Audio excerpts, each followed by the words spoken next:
ETF index mutual funds నేర్చుకుని stock మార్కెట్లో రాణించాలనుకుంటున్నారా? వెంటనే ఈ నెంబర్కి కాల్ చేయండి.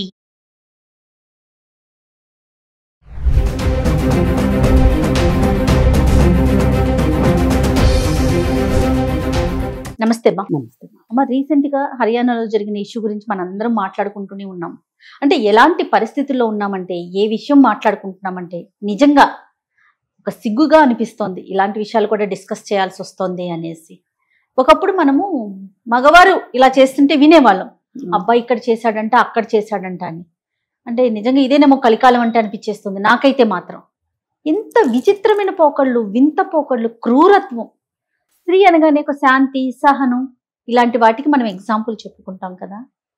ఇప్పుడు మనం ఏం ఎగ్జాంపుల్ చెప్పుకోవాలి, దేని గురించి మాట్లాడుకోవాలి? మీకేమనిపిస్తా ఉందమ్మా? తల్లిదండ్రుల పెంపకం లోపమా, చుట్టూ వచ్చి చేరిపోయిన టెక్నాలజీ ప్రభావమా, ఓకే, లేకపోతే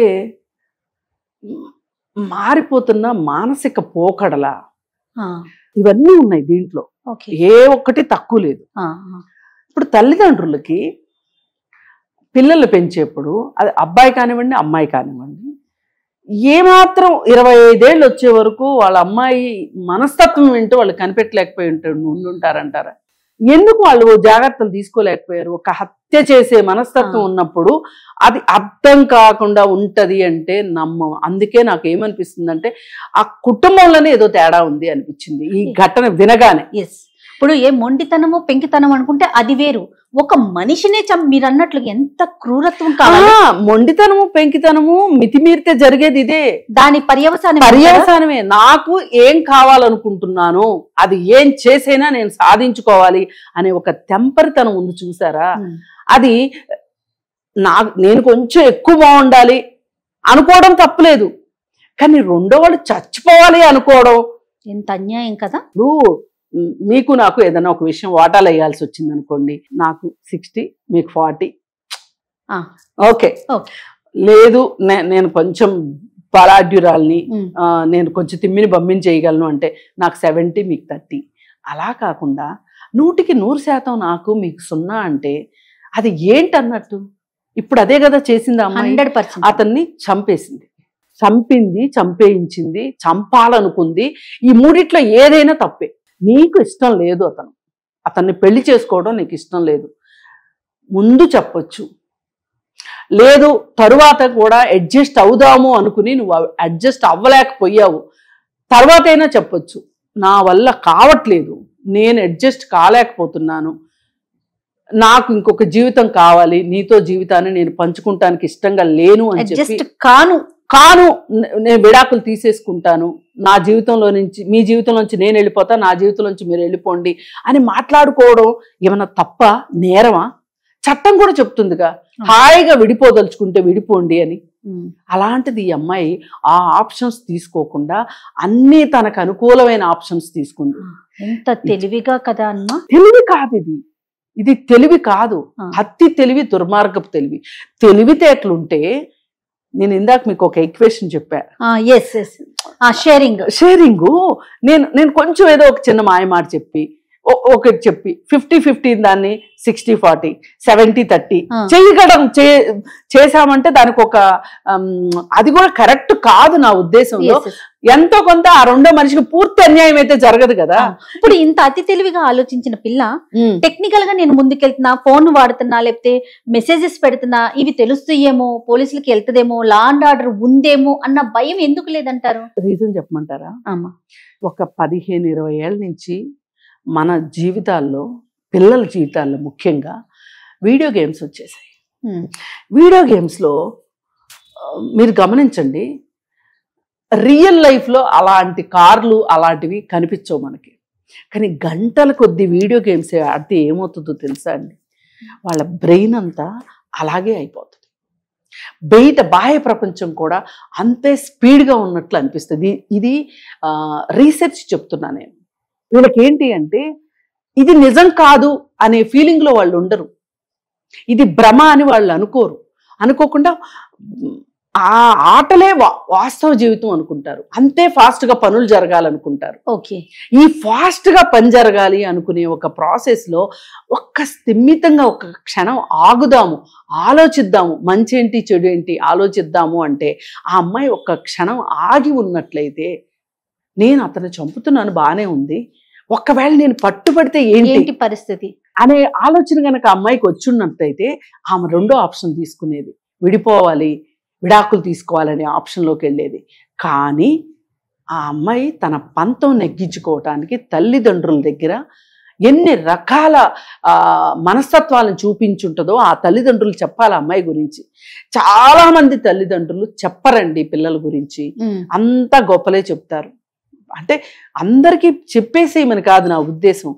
మీ వల్ల కావట్లేదు, అలివిగాని సమస్య అయింది అన్నప్పుడు ఒక సైకాలజిస్ట్ దగ్గరికి వెళ్ళండి. అంటే ఈ మెంటాలిటీ డే 1 నుంచి ఉన్నది ఖచ్చితంగా ఉంటదండి. మరీ ఇదే మనుషుల్ని చంపేసేంత ఉందని నేను అనను, కానీ అంటే ఇది ఇంకా ఫైనల్ అవుట్కమ్. కానీ ఏమీ లేకుండా హఠాత్తుగా అదేదో అయిపోయినట్లు అప్పటికప్పుడు తీసుకునే నిర్ణయం కాదు కాదు, అసలు మనస్తత్వమే అది కాదు. మనం ఇన్వెస్టిగేషన్ లో కూడా వింటా ఉన్నాం కదా వార్తలు, plan A, plan B, plan C, ఇక్కడ కాకపోతే ఇంకొక ప్లేస్ లో, అక్కడ కాకపోతే ఇంకొక ప్లేస్ లో, జనసమ్మర్దం లేని ప్లేస్, ఎవరికి దొరకని ప్లేస్ లో తను దొరకకుండా ఉండటానికి చాలా జాగ్రత్తలు తీసుకుంది. కానీ ఒక టెక్నాలజీ అనేది ఒకటి ఉంది అనేది ఆ అమ్మాయి కనిపెట్టలేకపోయింది. అంటే ఇప్పుడు తన ఇష్టం ముందు, తన కాంక్ష ముందు, తన ఆకాంక్ష ముందు అవి కనిపించలే. ఎంతసేపు ఈ ప్లాన్ ఆచరణలో పెట్టేది, ప్రాక్టీస్ లో పెట్టే దాని మీద ఉన్న శ్రద్ధ, ఇది ఫెయిల్ అయితే ఏంటి అనే దాని మీద, ఒక్కవేళ పోలీసులు చట్టము ఆప్షన్స్ చూసుకోలే. మీకు ఇంకొక ఎగ్జాంపుల్ చెప్తా. ఆ మధ్య యానిమల్ అని ఒక సినిమా వచ్చింది. అవును, యానిమల్ సినిమాలో హీరో చేసిందే కరెక్ట్, అతను అనుకున్నట్లే జరిగింది. ఎక్కడ పోలీస్ అనేవాడు రాలా, చట్టం రాలా. గమనించారా? మనుషులు కూడా కొంతమంది ఇలాగే ఆలోచిస్తారు. ఈ బ్యాడ్ ఎగ్జాంపుల్స్ సెట్ చెయ్యొద్దు. పొద్దున్న లేస్తే ఏం చూస్తున్నారండి? ఫోన్ తీస్తే క్రైమ్, ఫోన్ తీస్తే సెక్స్, ఫోన్ తీస్తే మోసాలు. ఫోను ఇలా ఉందా? పోనీ ఓటీటీల్లో మితిమీరిన హింస, రక్తం, రక్తపాతం, అక్రమ సంబంధాలు, అక్రమం అనకూడదు, లాంగ్వేజ్, అసలు ఫిల్టీ లాంగ్వేజ్. అసలు ఆ లాంగ్వేజ్ ఇద్దరు మనుషులు మాత్రమే చాలా ఇంటిమేట్ గా మాట్లాడుకునే మాటలు 10 మంది ముందు మాట్లాడడం, వీటి ప్రభావం కనిపిస్తుంది ఖచ్చితంగా. అనైతిక సంబంధాలు, వివాహేతర సంబంధాలు, పెళ్లికి ముందు సంబంధాలు, పెళ్లి తర్వాత సంబంధాలు, వయసు తారతమ్యం లేని సంబంధాలు అన్నీ చూపిస్తున్నారు కదా. ఆ మధ్య మన మన మన తెలుగు వాళ్ళు కూడా రానా నాయుడు 1 వచ్చింది, దాని మీద మనం చాలా విపరీతంగా నెగిటివ్ గా మాట్లాడాం, చాలా చేసాం, ట్రోలింగ్ కి గురైంది. అయినా వాళ్ళు మళ్ళీ 2 తీస్తున్నారు. ఏం ఆశిస్తూ తీస్తున్నారండి? మనుషులు ఎక్కడో నిద్రాణంగా లోపల ఉన్న ఒక మనస్తత్వాన్ని బయటికి లాగి సంతోష పెట్టడం కాదు వీళ్ళ ఉద్దేశం. అంటే మనము ఇలాంటి ప్రశ్న వేసినప్పుడు ఎలాంటి సమాధానాలు వస్తున్నాయి అంటే, మీరు చూస్తున్నారు కాబట్టి మేము చేస్తున్నాం లేదు, మనం అంటే మీరు చేస్తున్నారు కాబట్టి చూస్తున్నాం. ఇది అంటారు చూడండి, కోడి ముందా గుడ్డు ముందా అన్న ప్రశ్న ఉత్పన్నమవుతోంది కదా. ఇది మట్టుకు కరెక్ట్ కాదండి. ఎందుకంటున్నానంటే, ఇప్పుడు నాలాంటి వాళ్ళు అలాంటివి తీసినప్పుడు ఎందుకు తీశారు అని ప్రశ్నిస్తున్నాం. కానీ తీయకపోతే ఎవరైనా పలానా కంటెంట్ తోటి తీయండి అని ఎవరన్నా అడిగారా? ఎక్కడైనా చూసారా మీరు అడిగింది? ఇప్పుడు అశ్లీల పోస్టర్లు చింపేంతగా, సెన్సార్ బోర్డుని బండబూతులు తిట్టేంతగా మీకు అసలు బాధ్యత ఉందా, సామాజిక బాధ్యత ఉందా అని తిడుతున్నాం తప్పితే, ఈ అడల్ట్ కంటెంట్ పెట్టి సినిమాలు తీయండి అని ఎవరన్నా అడుగుతున్నావా? అంటే లేవు కదా అంటారు. అందుకని మీరు తీయకపోతే మిమ్మల్ని ఎవరు అడగరు. ఇప్పుడు ఒక షాప్ లో అంటే ఇది జరుగుతున్న అంశాలు కాదంటారా తెర మీద మనకు కనిపించేవి? నేను బయట జరగట్లేదని నేను అనట్లేదండి, జరుగుతున్నాయి. కానీ దాన్ని మీరు ఇంకొంచెం పెంచేలా చేస్తున్నారు కదా. నేను అనేది అది. ఇప్పుడు మనకి డయాబెటీస్ ఉందండి, ఏం చేస్తాం? డయాబెటీస్ ఉంటే డయాబెటీస్ పెరగకుండా మందులు వాడతాము, మన లైఫ్ స్టైల్ ని చేంజ్ చేసుకుంటాం. అంతేగాని చేస్తాను, పోతే పోయాను, ఏమవుద్ది, వాళ్ళు చేస్తే రేపటికి 2 అని చెప్పి తినేస్తున్నామా? మందులు తీసుకోకుండా ఉంటున్నామా, లేదు. లైఫ్ స్టైల్ చేంజ్ చేసుకోకుండా ఉంటున్నామా? ఈ సమస్యలు కూడా ఇట్లాంటివి, డయాబెటీస్ లాంటివే వస్తాయి. ఎవరైనా కోరుకుంటారా డయాబెటీస్ రావాలని? కానీ వచ్చాక ఏం చేస్తారు? దానికి ముందు అనేది వేసుకుంటాం, మందు వేసుకుంటాం, మార్పులు చేసుకుంటాం. ఇది కూడా అంతే. ఇప్పుడు వేడి జరగట్లేదా, మేం చేస్తేనే మేమే నేర్పిస్తున్నామా వీళ్ళకి వింటున్నాం.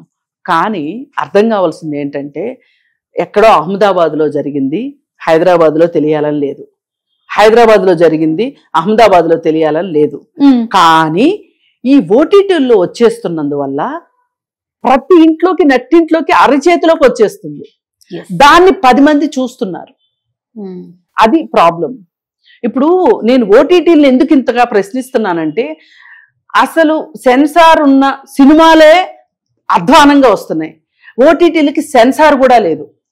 ఓటీటీలకి సెన్సార్ పెట్టండి అని అడిగితే ఒక సదరు మంత్రి గారు ఏం సెలవు ఇచ్చారంటే, స్వీయ నియంత్రణ ఉండాలి, జడ్జి గారు స్వీయ నియంత్రణ ఉండాలి అన్నారు. ఆ స్వీయ నియంత్రణ ఎవరికి ఉండాలో కూడా చెప్పలే. అంటే చూసే వాళ్ళకు ఉండాలా స్వీయ నియంత్రణ, తీసే వాళ్ళకు ఉండాలా? ఇప్పుడు ఒకప్పుడు మనం సినిమాకి వెళ్తేనే అశ్లీలం చూసేవాళ్ళం. ఇప్పుడు ఇంట్లోకే వచ్చేసింది, డిష్లు గిష్లు అన్నీ వచ్చేసేసి ఏ ఛానల్కి వెళ్తే ఆ సినిమాలన్నీ వచ్చేస్తున్నాయి. ఇప్పుడు మామూలుగా అంతకుముందు ఏంటి, మైనర్లని సినిమాకి తీసుకురావద్దు అని చెప్పి ఆ యూ సర్టిఫికెట్ ఏదో ఉంటే టిక్కెట్లు అమ్మేవాళ్ళు కాదు. టిక్కెట్ ఒక్కడ పొరపాటున కొన్నా థియేటర్ లోపలికి రానిచ్చేవాళ్ళు కాదు వాళ్ళని. ఇప్పుడు ఈ ఓటీటీలు వచ్చేసాక ఆ రూల్ బ్రేక్ అయిపోయింది. మీరు గమనించండి, అది ఇంట్లోనే చూసేస్తున్నారు కదా. వీటి ప్రభావం బాగా ఉంది అంటారు.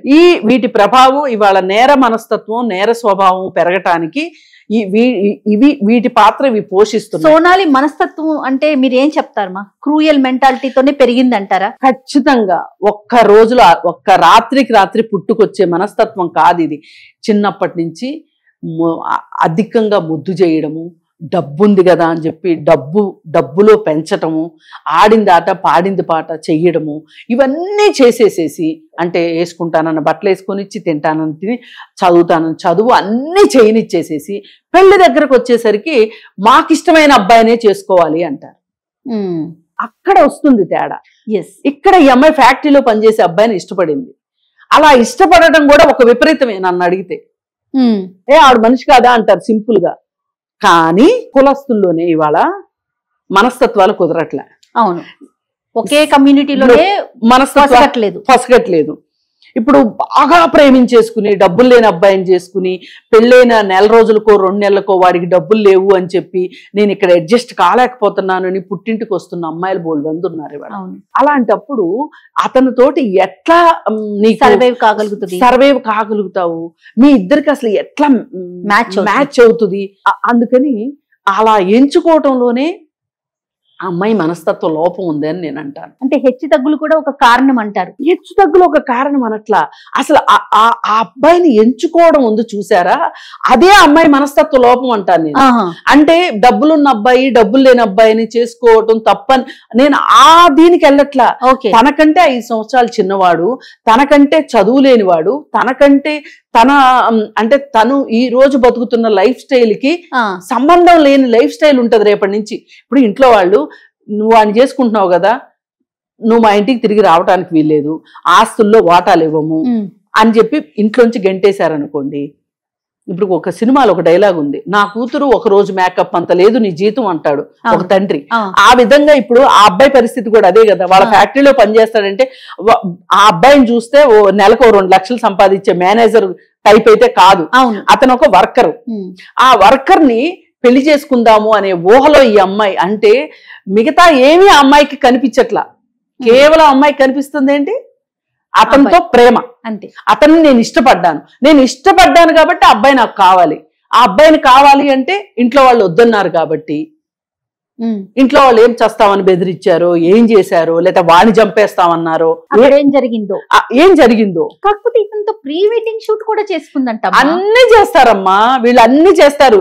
ఇక్కడ ఇంకొకటి కూడా చెప్తాను మీకు. నేను మామూలుగా నన్ను అందరూ స్త్రీ పక్షపాతి అంటారు, నిజం కూడా అది. కానీ కొన్ని సందర్భాల్లో కొంతమంది ఆడపిల్లల మనస్తత్వాన్ని చెప్పక తప్పదు. ఏం చేస్తారంటే, సరే అబ్బాయిని ఇష్టపడ్డాము, ఇంట్లో వాళ్ళు ఒప్పుకోవట్లేదు, ఈ పెళ్లి చేస్తామంటున్నారు. ఈ అబ్బాయితోటి నేను ఇష్టపడ్డానా, సంతోషంగా ఉన్నానా, ఓకే లాగిచ్చేద్దాం బండి, కాదా విడాకులు తీసుకుందాం అనుకుంటారు. కానీ చంపాలని అనుకుంటారని నేను అనుకోను. సేమ్ నా దగ్గరికి ఇలాంటి కేసు వచ్చింది. ఆ అమ్మాయి చక్కగా ఇంట్లో వాళ్ళ ఒక అబ్బాయిని పెళ్లి చేసుకుంటానంది, ఒప్పుకోలే. ఏదో కులంతో వేరేనో మతం ఏదో మొత్తానికి ఒప్పుకోలే. వాళ్ళు ఒప్పుకోకపోతే వేరే అబ్బాయిని పెళ్లి చేసుకుంది. ఆ అబ్బాయి కూడా ప్రీ వెడ్డింగ్ షూట్స్, హనీమూన్లు అన్నీ బాగా జరిగినాయి. ఒక నెల రోజులు బ్రహ్మాండంగా ఉన్నారు. ఆ అబ్బాయి కూడా అసలు నేను కావాలనుకున్న వైఫ్ దొరికింది నాకు, అబ్బో నా లైఫ్ చాలా బాగుందని అతను కూడా ఎగిరి గంతేసినంత పని చేశాడు. ఆల్ ఆఫ్ ఏ సడన్ ఈ అమ్మాయికి ఏమైందో తెలియదు, అతనితో సహకరించడం మానేసింది. ఇతను నాకు వద్దు అనడం మొదలెట్టి చివరికి నాన్ కోఆపరేషన్ తోటి ఎంతమంది చెప్పినా వినుకోకుండా చివరికి విడాకుల వరకు వ్యవహారం తీసుకెళ్ళింది. విడాకులు తీసుకున్న తర్వాత ఈ విడాకుల లోపు ఇంట్లో వాళ్ళు వద్దు వద్దు అంటే ఈ వ్యవహారం చెప్పింది. మరి ఆ అబ్బాయిని చేసుకుంటా అంటే మీరు వద్దన్నారు, ఇతన్ని చేసుకుంటే నేను అడ్జస్ట్ అవుతానని అనుకున్నాను, కానీ నేను అడ్జస్ట్ కాలేదు, కాబట్టి మీరు విడాకులు ఇస్తే నేను మళ్ళీ అతన్ని పెళ్లి చేసుకుంటాను, మీరు సహకరిస్తే సరే, లేకపోతే నేను ఏదో ఒక రోజు ఇంట్లోంచి వెళ్ళిపోతాను, లేదంటే చచ్చిపోతాను చిన్నట్టు విడాకులు తీసుకుని ఆ విడాకులు అయిపోయిన నెల రోజుల తర్వాత అబ్బాయికి ఇచ్చి పెళ్లి చేశారు. ఇప్పుడు అమ్మాయి బ్రహ్మాండంగా ఉంది. నాకు ఇప్పుడు ఆ స్టోరీ చూసా, అప్పుడు నేనేమనుకున్నానో తెలుసా, ఆ అబ్బాయి జీవితం బలి చేసింది కదా ఈ అమ్మాయి పెళ్లి పేరుతోటి. ఆ అబ్బాయికి మళ్ళీ ఇంకో పెళ్ళి, వాళ్ళ మగపిల్లలకు పెళ్లిళ్ళు అవ్వడం చాలా కష్టంగా ఉంది అని బాధపడ్డా నేను. కానీ ఈ స్టోరీ విన్నాక నాకేమనిపించిందో తెలుసా, కనీసం చంపకుండా వదిలేసింది. అట్లాగా ఆలోచించాల్సి వస్తుంది నిజంగా. ఆ తల్లిదండ్రులకి ఎంత కడుపుకోతండి. ఇప్పుడు ఈ మొత్తం స్టోరీలో మనం ఒళ్ళు గొగిరిపుర్చే విషయం ఏంటంటే, ఆ తల్లిదండ్రులు ఏం చూసుకుని సంతోషంగా ఉంటారు. ఆ అబ్బాయి తల్లిదండ్రులు, రఘువంశీ తల్లిదండ్రులు, అవును ఎంత నరకం అండి వాళ్ళకి. పెట్టుకుని ఉంటారు. పెళ్లి చేశారు, సంతోషంగా పిల్లలు వస్తారు, పిల్లలు చాలా ఊహించుకుంటారు కదమ్మా. ఇప్పుడు మానవ జీవితమే ఇంత, రాబోయేదాన్ని అదే కదా మన ముందుకు నడిపించేది. మరి ఈ పరిస్థితుల్లో ఈ అమ్మాయి ఇలా జరిగింది అని తెలియగానే ఆ తల్లిదండ్రులు అన్న మాట ఏంటంటే, మా అమ్మాయి అమాయకురాలు. అవును. వాళ్ళ బ్రదర్ ఏమన్నాడు, నా చెల్లి భయాందోళనలో ఉంది అన్నాడు.